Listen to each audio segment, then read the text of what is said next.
So, what did you get from your past life regression? The first one, I tend to move faster in meditations, but I was a young boy, I guess, toiling the land. I had no shoes on, and I could tell that my clothes were kind of bare and torn, and I didn't feel bad in any way, though. I was just working the soil, turning the soil. And when you asked us to go home, and I got the name Thomas, and then when you asked us to go home, there was nobody there. My parents had died, and I was just alone, and it felt okay. And then I moved forward to, this was a very strong vision because it kind of came through and it was always there. That I was manacled, I guess. I don't know if that's a verb, but I was chained up. I was the same person as the boy, older. I would say probably 40s or something. Very, very big and muscular. Very strong, but I was still manacled. And I wasn't sure if it was like a fight ring, an arena, and then I thought it might be a boat. But when I pulled up further, and I think that might have been when we moved to the death, because I went back to that at the death. So I pulled myself up because I just felt the sort of rage of, being held back, being chained up, yeah. And when I pulled back, I realized that there was a lot of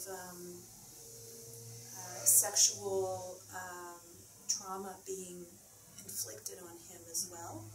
So there was a lot of pain around the pubic area, and that's how he died.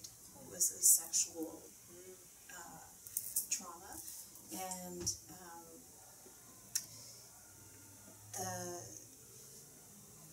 the one I had in between, the first part and the death, was I was a little girl with pigtails playing with a doll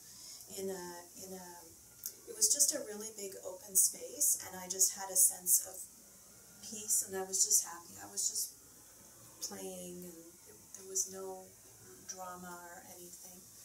And what I got from that one, and I didn't focus too much on the messages because my brain gets in, and I thought I'll just download whatever it is and allow it to be in my energy.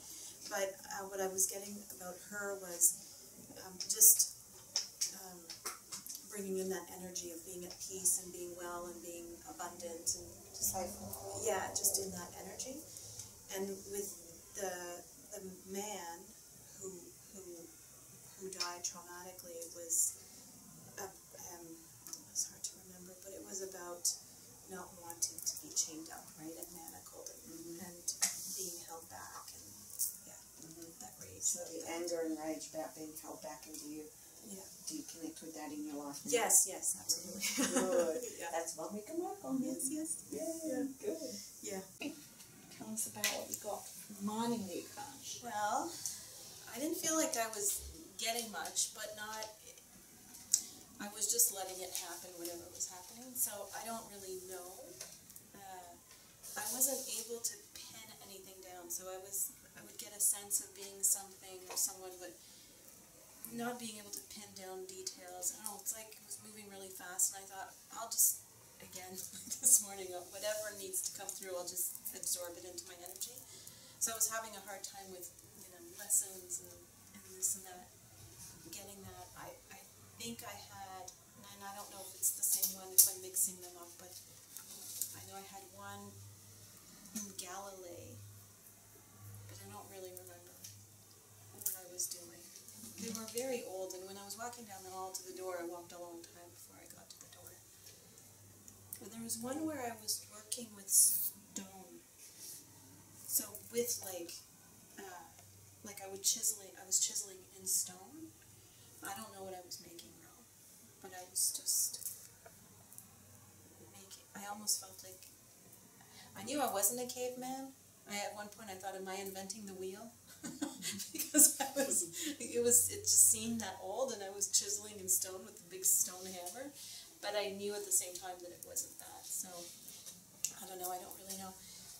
think the strongest memory I have is when I came back and we had the guides tapping on us.